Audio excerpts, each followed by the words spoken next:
Apollo 11, the most prominent U.S. space mission which landed the first astronauts on the moon in 1969, turned the tide of the space race, grew nationalism in America, and communicated power and economic superiority at the height of the Cold War.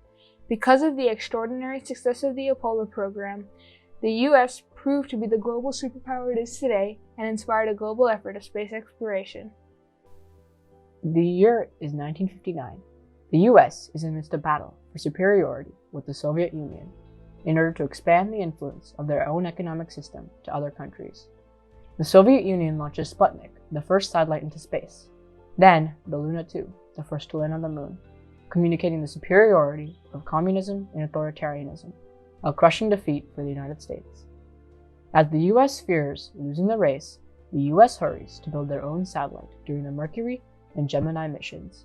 But the Soviets gain another advantage after launching Yuri Gagarin on the Vostok 1 in 1961, making him the first man in space. With the ties of the Cold War firmly in Soviet Union hands, John F. Kennedy, the U.S. president at the time, makes a promise that by the end of the decade, America will put the first man on the moon and communicate the superiority of America over the Soviet Union. We choose to go to the moon in this decade and do the other things, not because they are easy, but because they are hard. Because that goal will serve to organize and measure the best of our energies and skills.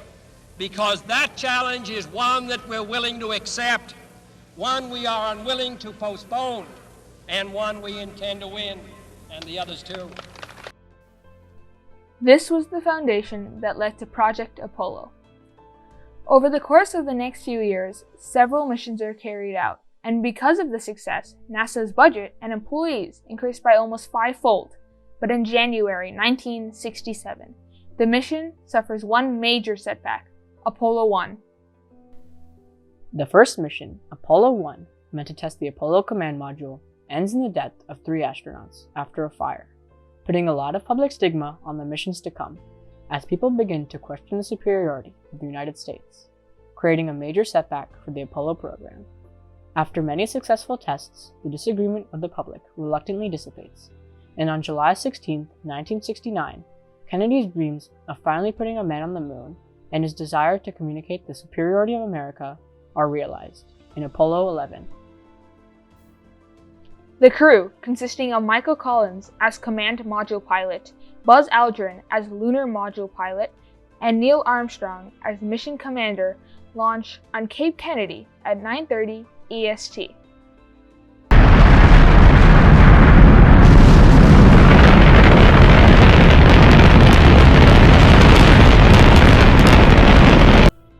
After breaking through the gravity of Earth, the Saturn V rocket detaches, leaving the actual Apollo spacecraft hurtling towards the moon, in what is known as a translunar injection, which allowed a course for the moon to be made. After 4 long days, the Apollo spacecraft reaches the moon's horizon, and Aldrin and Armstrong begin the descent to the moon's surface, detaching from the Columbia onto the lunar module named the Eagle. Tranquility Base here. The Eagle has landed. Rocket 20. For the first time, we went from a species that had spent all of our time walking around on one celestial body to doubling that, to having actually touched 2 celestial bodies. As 650 million people all around the world tune in to their national news sites, the lunar module lands on the moon, and Aldrin and Armstrong go out onto the surface and plant the American flag, communicating a victory for the US. And Armstrong says a phrase still remembered today. That's one small step for man, one giant leap for mankind. As Armstrong and Aldrin get back into the Eagle to reunite with the Columbia, they begin the trans-Earth inject to position them towards Earth and begin the 2.5-day trip back. After reaching Earth, the Columbia begins re-entry to the Earth's atmosphere and falls into the Pacific Ocean at more than 26,000 miles per hour. They are greeted as heroes by the US and people all around the world. Armstrong, Collins, and Aldrin and their wives visit 27 cities in 24 countries all around the world, paid for by the US government to communicate the dominance of the US from the Apollo 11 mission. Apollo 11 has many impacts on the Cold War as well. At a time of division between capitalism from the West and communism from the Soviet Union, the Apollo 11 communicates the superiority of capitalism and molded the US into the global superpower it is today. After post-colonialism during World War II, many new countries were being formed around the world, and new governments were forming as well. And so after the war, they had a choice. Are you going to go back to being a colony of this other country, or do you want to seek independence? So you had this big movement across, in particular, Asia and Africa, of countries, of independence movements happening immediately following World War II. But they were small, they didn't have a lot of resources, so they were looking for assistance from other powers. As the Soviet Union and US established themselves as global superpowers, many countries were choosing what nation to follow, and Apollo 11 sways many countries in favor of the United States. It also communicates a turning point in the Cold War. For many years, the US had been lagging behind Russia in terms of building the first satellites and being the first to put a man into outer space. But Apollo 11 is the first time a human actually touches the surface of the moon. There is also a thaw of relations between the US and the Soviet Union, as the Outer Space Treaty is created by the US and reluctantly signed by the Soviets in order to prevent the weaponization of space.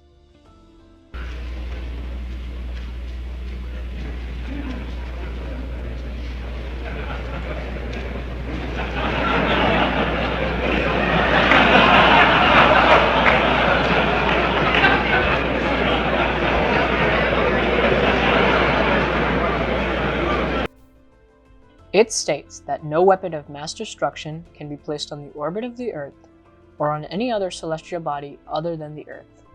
This can be thought of as the beginning of the end of the arms race, as America and the Soviet Union both don't want to make Earth accidentally unlivable, mad, or mutually shared destruction. Apollo 11 also sparks a breakthrough in space exploration.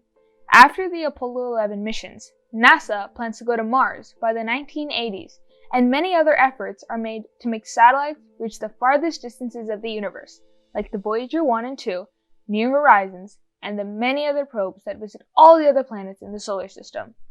So humanity has very much, like, curiosity and a desire to explore is ingrained in who we are in a lot of ways. And so just the moon landing captured that essence, because it was really about going out and exploring the unknown and exploring places we never had before. And it opened up a lot of possibility of what's next.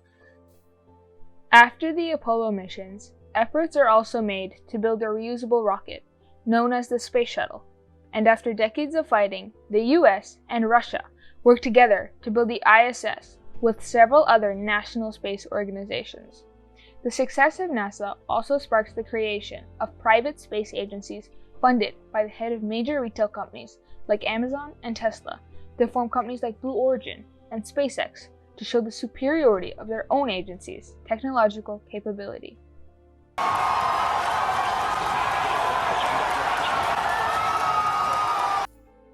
Apollo 11 shows determination and demanding work, as the moon landing was made up of more than 30 years of advancements in rocket science.